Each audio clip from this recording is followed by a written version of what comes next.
மாண்புமிகு முதலமைச்சர் அண்ணன் சி ஜோசப் விஜய் அவர்களே வருக, தலைமை உரை தருக.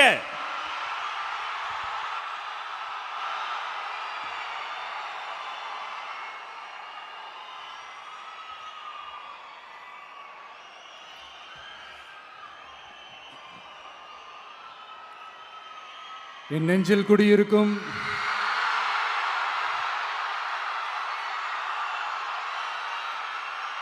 கரூர் சொந்தங்கள், உங்கள் அனைவருக்கும் என்னுடைய வணக்கம்.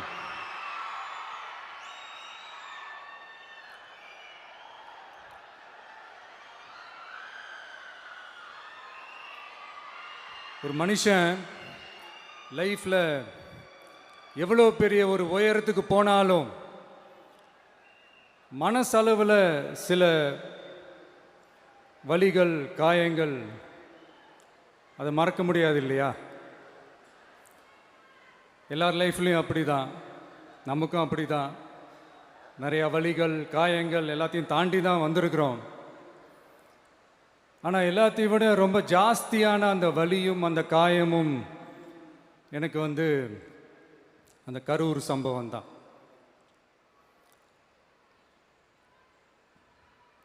மக்களை சந்திக்கிறதுக்காக மக்களை சந்திக்கணும், மக்கள் பிரச்சனைகளை எடுத்து பேசணும்.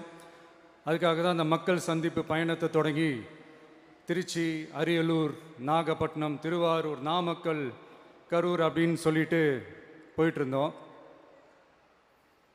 அரியலூரில் அந்த மீட்டிங் முடிச்சுட்டு பெரம்பலூர் போகிறதுக்கு முன்னாடி அந்த பெரம்பலூர் போலீஸ் எங்களை அலர்ட் பண்ணாங்க.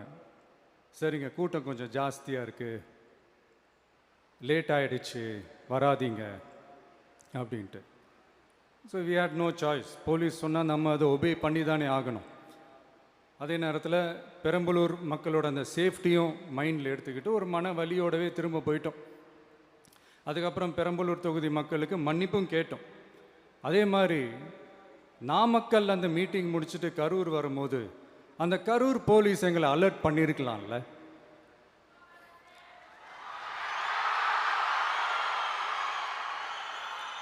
இல்லை சார், இங்கே எதிர்பார்த்ததை விட கொஞ்சம் கூட்டம் அதிகமாக இருக்குது, கண்ட்ரோல் பண்ண முடியல, வராதிங்க.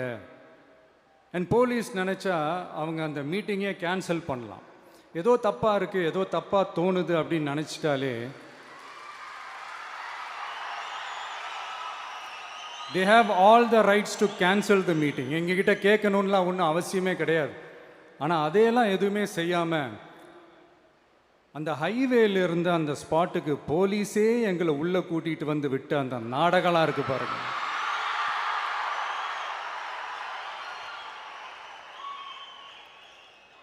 நம்பிட்டேங்க, முழுசாக நம்பிட்டேன்.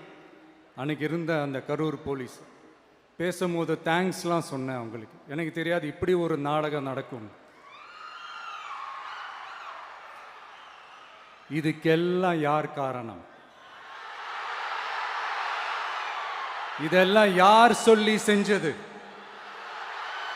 இப்படி பண்ணுங்க, அப்படி பண்ணுங்க, சப்போஸ் அப்படி நடந்தா இப்படி பண்ணுங்க, சப்போஸ் இப்படி நடந்தா இந்த மாதிரி இன்ஸ்ட்ரக்ஷன்ஸ்லாம் கொடுத்து அந்த ப்ரெஷர் போடுறது யாரு?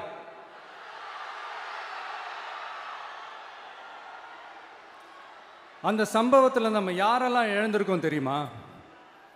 ஒரு டிவியில் என் படமோ பாட்டோ வந்துச்சுன்னா, அம்மா விஜய் மாமா, அம்மா விஜய் மாமா அப்படின்னு சொல்லி அவங்க அம்மா கிட்ட சிரிச்சுக்கிட்டு அந்த டிவி ஸ்க்ரீனை போய் தொட்டு முத்தம் கொடுத்துக்கிட்டு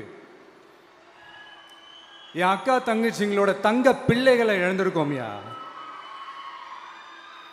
மழலை கூட சரியா வராதப்போ ஒரு பேப்பர் மேகசினில் என் ஃபோட்டோவை பார்த்தா அது சிரிச்சுக்கிட்டு அந்த கள்ளங்கபடம் இல்லாத அந்த சிரிப்பு, அந்த கடவுள் மாதிரி இருக்கிற அந்த பச்சை பிள்ளைங்களை இழந்திருக்கோம்யா. என் அக்கா தங்கச்சி, அண்ணன், தம்பி, குடும்ப உறவுகளை இழந்து அந்த வலியோட இருக்கிற என்ன நீங்க ஏளனமா பேசுறீங்களா? என் மேல பழிய தூக்கி போடுறீங்களா? இப்படி ஒரு சம்பவம் நடந்துருச்சு. இது ஏன், எதனால, அதுக்கான பின்னணி என்னன்ட்டு அந்த வலியோட வீட்டில் உட்கார்ந்துட்டு இருக்கிறேன். ஓடி ஒளிஞ்சிட்டான்னு வர சொல்றீங்களா? வாயின்னு முன்னிருந்தா என்ன வேணாலும் பேசுவீங்களா?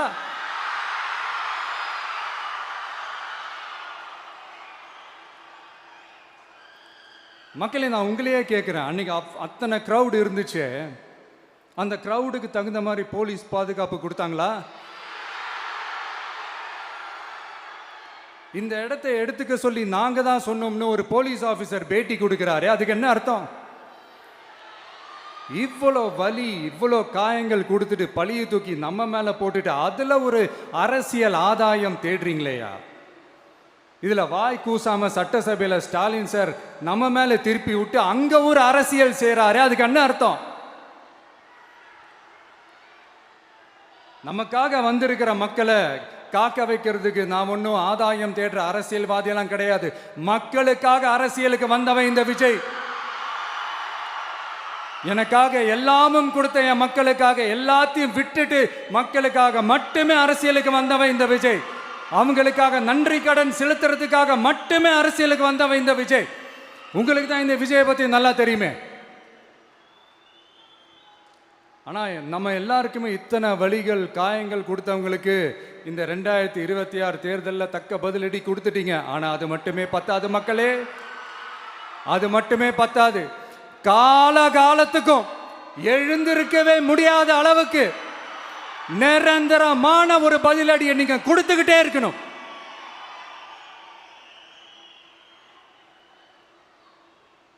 இப்படிலாம் பண்ணா நான் மக்களை விட்டு ஓடிடுவேன் நினைப்பா? யார் என்ன ஓடினாலும் நான் மக்களை விட்டுலாம் ஓட மாட்டேன். அன்னைக்கும் சொன்னேன், இன்னைக்கும் சொல்றேன், நாளைக்கும் சொல்றேன், தில்லா சொல்லுவேன், கெத்தா சொல்லுவேன். பணமா ஜனமா அப்படின்னு கேட்டா என் ஜனம் தான் எனக்கு முக்கியம்.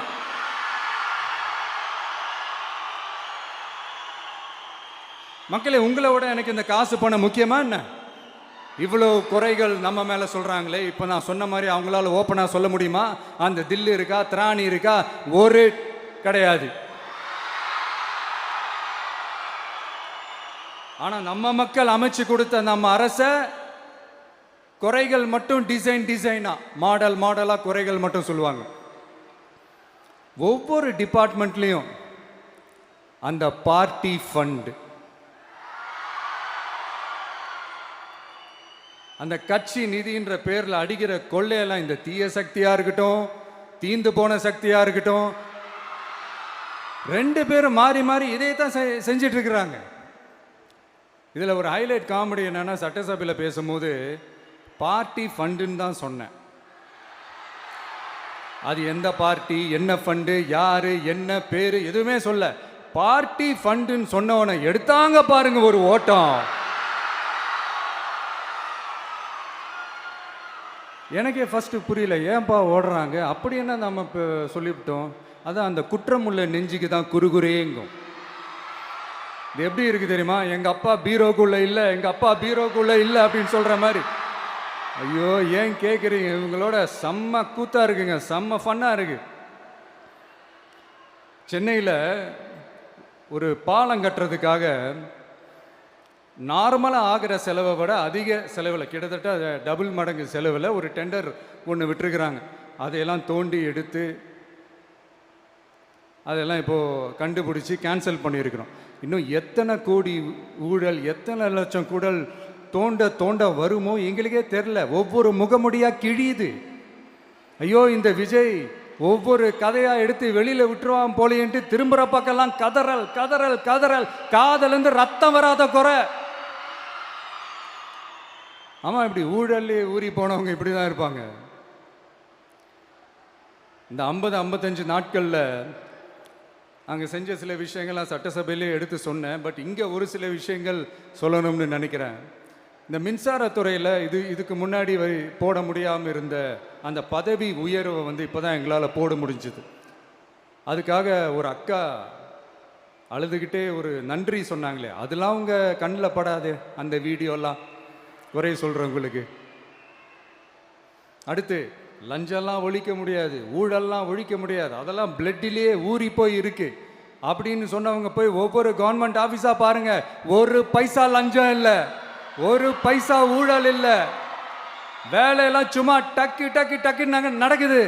ஒரு பெரியவர் ஒருத்தர் சொல்றாரு, தம்பி வேலையெல்லாம் நடக்குது, ஆனா அதையும் தாண்டி எங்களுக்கு மரியாதை கொடுக்குறாங்க தம்பி, உட்கார வச்சுலாம் பேசுறாங்க.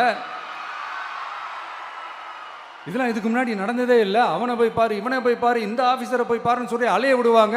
இப்போ லஞ்சம் இல்லை, ஊழல் இல்லை, வேலையெல்லாம் உடனே நடக்குது. மக்கள் அப்படி ஒரு பெருமூச்சு ஒன்று விடுறாங்க. அதை பார்த்து நமக்கு அப்படி ஒரு ஹாப்பினஸ். இதுக்கு மேலே என்ன வேணும்? ஏன் இதெல்லாம் பண்ண முடியாது? மனசுன்னு ஒன்று இருந்தால் பண்ணலாம். இப்போ பண்ணலை. அதே மாதிரி இந்த எல்என்டி நிறுவனத்தோட 18,600 crore-க்கு 3 திட்டங்கள் அந்த ஒப்பந்தம், அந்த கையெழுத்து போட்டிருக்கிறோம். கிட்டத்தட்ட 8,200 பேருக்கு வேலை வாய்ப்பு. நான் சொல்கிறது அந்த 3 மாவட்டத்தை சேர்ந்தவங்களுக்கே அவ்வளோ வேலை வாய்ப்பு. குறுவை சாகுபடிக்காக 134 கோடியில் அந்த சிறப்பு தொகுப்பு திட்டம் அறிவிச்சிருக்கிறோம் நம்ம விவசாயிகளுக்காக. இப்போவும் சொல்கிறேன், நம்ம விவசாய பெருமக்களே, உங்களோட இந்த அரசு கூடவே நிற்கும். பெண்கள் பாதுகாப்புக்காக சிங்கப்பெண் அதிரடி படை, அது உங்களுக்கு நல்லா முன்னாடியே தெரியும். வரப்போகிற அறிஞர் அண்ணா அவர்களுடைய பிறந்த நாளில் உங்கள் அண்ணனுடைய அரசில் தாய் மாமன் தங்க மோதிர திட்டம் அறிவிக்கப்படும். இதெல்லாம் கேட்டாங்களே, வாக்குறுதி கொடுத்தீங்களே, என்னாச்சுன்னு. இந்த தீய சக்தி மாதிரி ரீல் தாய் மாமன்லாம் கிடையாது, ரியல் தாய் மாமன். எப்படி? ரியல் தாய் மாமன்.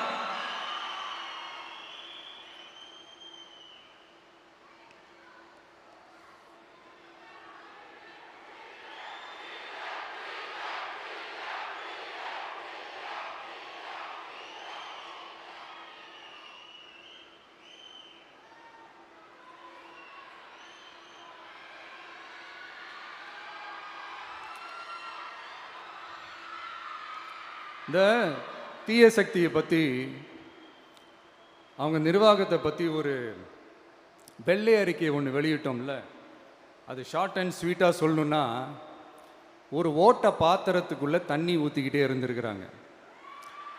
பாத்திரம் எம்டியாகவே இருந்திருக்கு, ஆனால் ஊற்றின தண்ணி தான் எங்கே போச்சுன்னு தெரில. கடவுளுக்கு தான் வெளிச்சம். அது மாதிரி இப்போ நம்ம சொன்னதெல்லாம் சும்மா ஒரு சாம்பிள் தான். இன்னும் வரப்போகிற நாட்களில் உங்கள் அரசனுடைய அந்த விஸ்வரூபத்தை நீங்கள் பார்ப்பீங்க. அடுத்து வாயத்தொடங்க சிஎம். அடாடா, உங்கள் சிஎம் நெஞ்சிலேயே குத்திட்டு வந்தீங்க பாருங்க, அதெல்லாம் வேற லெவல். பேசுங்கன்றீங்க, பேசுனா எந்திரிச்சு ஓடிடுறீங்க. இனிமேல் பேச ஆரம்பிக்கிறதுக்கு முன்னாடி என்ன பண்ணணும் அப்படின்னா, ஒரு நண்பர் ஒருத்தர் சொன்னார், மாண்புமிகு பேரவைத் தலைவர் அவர்களே, எல்லா டோரையும் இழுத்து லாக் பண்ணுங்க அப்படின்னு சொல்லிட்டு தான் பேச்ச ஆரம்பிக்கணும் போல் இருக்கு. ஏன்னா பேசிட்டு இருக்கும் போது எந்திரிச்சு ஓடிடுறாங்க. 5 நிமிஷம் பேசினதுக்கே குளத்தூர்ல கொத்து பரோட்டா போட்டாங்க. இதுக்கு மேலே பேசினா மொத்தமாக முடிஞ்சிடும், பார்த்துக்கங்க. நாம் அரசியல் பேசினா விஜயெல்லாம் அரசியல் பேசலாமா அப்படிங்கிறது. சரிப்பா, நமக்கு எதுக்கு வம்பு, நம்ம பாட்டுக்கு நம்ம வேலையை பார்ப்போம், எதுக்கு அவங்கள பற்றி பேசிக்கிட்டு அப்படின்னு இருந்தால் விஜய்க்கு அரசியலே பேச தெரில அப்படிங்கிறது. இப்படியே மாறி மேகதாது அணையை பற்றி என்ன தெரியும், விஜய் அதை பற்றி பேசலை. இப்படி நம்ம அரசியலுக்கு வந்ததுலேருந்தே ஒரு கூட்டம் குறை மேலே குறையா சொல்லிக்கிட்டு, பாட்டு கச்சேரி எங்களுக்கும் பண்ண தெரியும், பண்ணலாமா?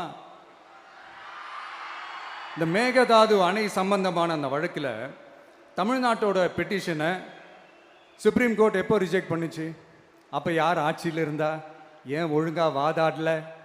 நீங்கள் ஒழுங்காக வாதாடி இருந்தீங்கன்னா அதை ரிஜெக்ட் பண்ணியிருக்க மாட்டாங்கல்ல. ஏன் ஸ்டாலின் சார் வேணும்னே விட்டுட்டாரா? ஏன் இப்படிலாம் கேள்வி கேட்கலாமா?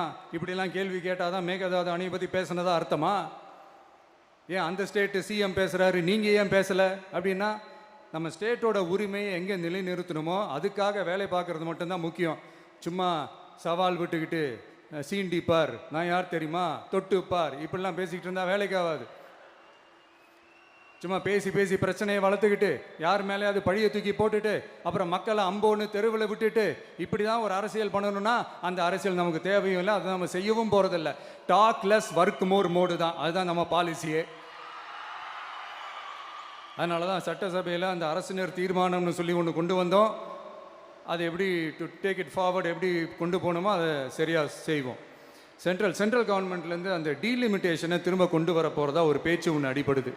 யார் என்ன டீலிமிட்டேஷன் கொண்டு வந்தாலும் தமிழ்நாடு அது ஒத்துக்காது. நமக்கான இடத்த யாரும் பறிக்கவும் முடியாது, அது பறிக்கவும் விட மாட்டோம். இப்படி நாம் இருக்கும்போது இந்த தீய சக்தி திமுக எங்கே போய் நிற்குது, யார் கதவை தட்டிக்கிட்டு நிற்குது, அது உங்களுக்கே நல்லா தெரியும். மக்களே, இந்த தீய சக்தியும் தீந்து போன சக்தியும் வேற வேறலாம் இல்லை, கூட்டு களவாணிங்க. சொல்ல முடியுமா அவங்களால? எங்களுக்குள்ள ஒட்டும் இல்லை, உறவும் இல்லை, அறிவிக்க முடியுமா, நிரூபிக்க முடியுமா? இந்த வரப்போகிற இடைத்தேர்தலில் அதை நிரூபித்து காட்டுங்க, அப்புறமா பேசுங்க. மக்களை, என் மனசை விட்டு கரூர் எப்பவும் நீங்கவே நீங்காது. நமக்கு ஏற்பட்ட வேதனையான சம்பவத்தை, நமக்கு எதிராக நடந்த சதிய சூழ்ச்சிய இனி வர்ற ஜென்ரேஷனும் அவங்களுக்கு தெரியப்படுத்தணும்ல. அதுக்காகவே இனி ஒரு அரசியல் சதிய, அரசியல் சூழ்ச்சிய யாரும் யோசிக்கவே கூடாதுன்றதுக்காகவே கரூரில் ஒரு நினைவு சின்னத்தை நம்ம டிவிகே சார்பா அமைக்கப்படும் அப்படின்றத அறிவிக்கிறோம். அப்புறம் கரூர்ல இருந்து ஒட்டுமொத்த தமிழ்நாட்டு மக்களுக்கும் சொல்றேன், உங்க டிவிகே அரசு உங்களுக்காகத்தான் உழைக்கும். அடிப்படை வசதிகளை முதல்ல நிறைவேற்றணும்.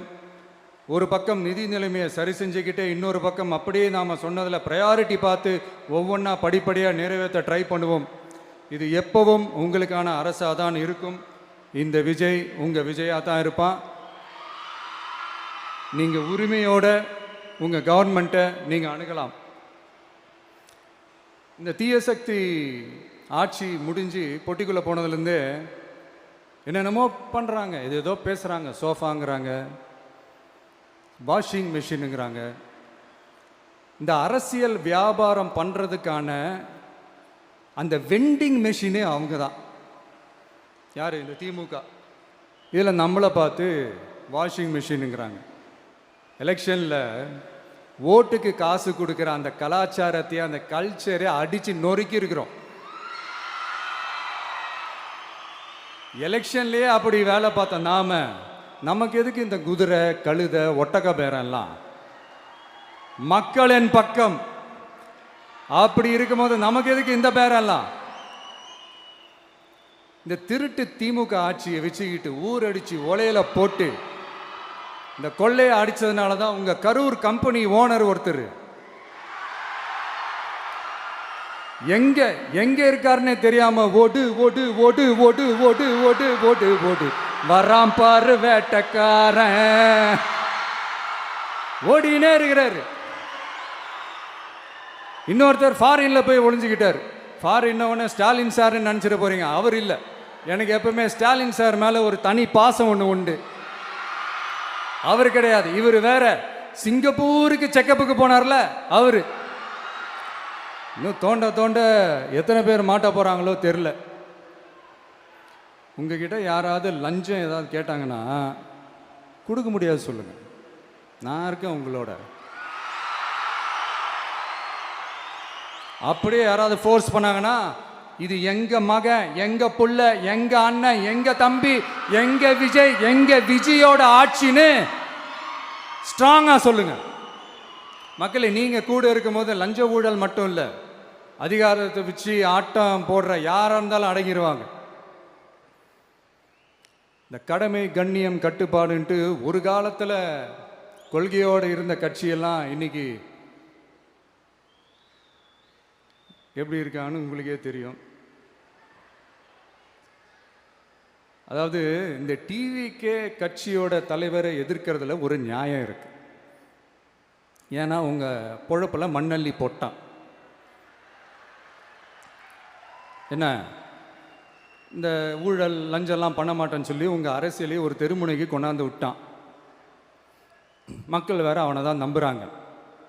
ஸோ இந்த விஜயை எதிர்க்கிறதுல ஒரு அரசியல் நியாயம் இருக்குது, அது புரிஞ்சுக்கலாம்.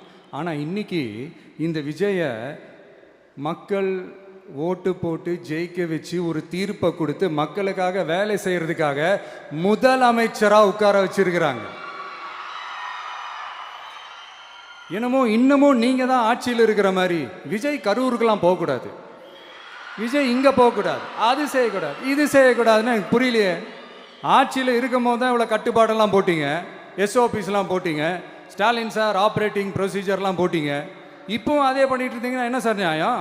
இல்லை நான் தெரியாமல் தான் கேட்குறேன். இன்னும் கனவுலையே இருக்கிறீங்களா? முதல்ல முழிச்சு வாங்க, ரியாலிட்டிக்கு வாங்க. உங்கள் ஆட்சியெல்லாம் வீட்டுக்கு போய் டிவிக்கேன்னு ஒரு ஆட்சி வந்து ரொம்ப நாள் ஆச்சு.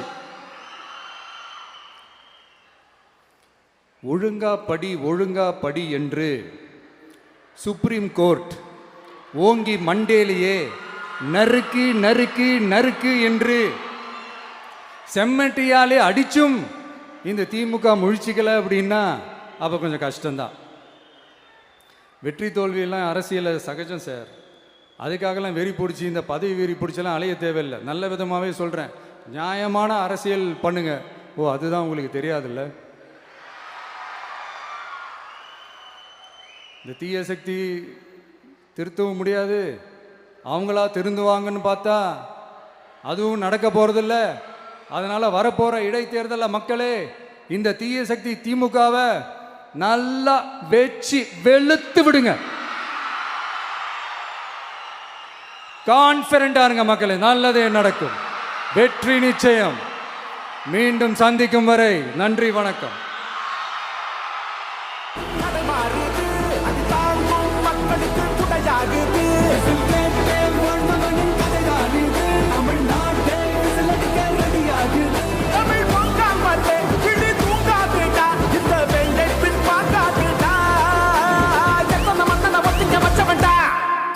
நான் தன்னந்தனியாளு, நீ நம்ம பாரு.